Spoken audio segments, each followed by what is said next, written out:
Curbing a culture of lawlessness. That's how the police are describing the scores of seized motorcycles that have become permanent features at police stations across the island.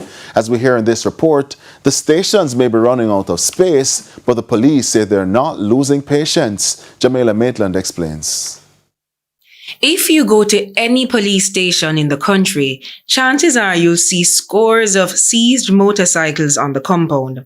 From Kingston East, where the Public Safety Traffic Enforcement Branch PSTEB is located, to the west lie the Negril or Savalamar police stations, where the number of bikes seized on any given day rival the number of detainees.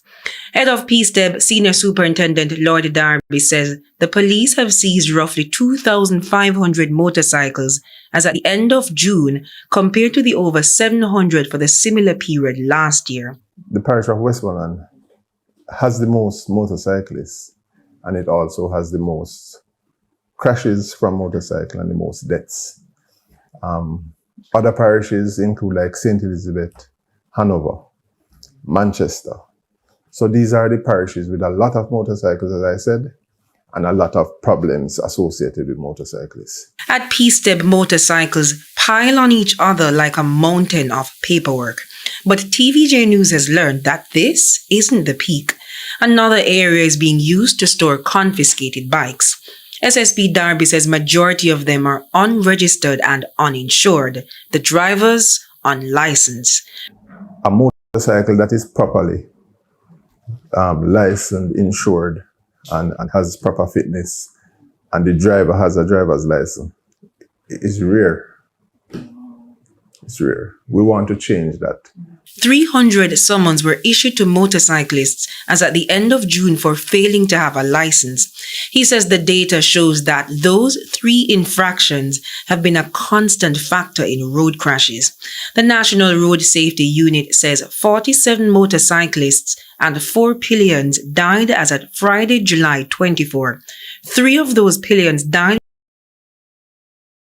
Cyclists collided in Little London, Westmoreland.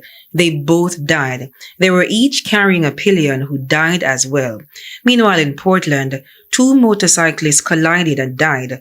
A pillion died as well. You have a roadway 25-30 feet wide, and you have 2 vehicles that are no more than 4 feet wide, yet they find a way to collide head-on.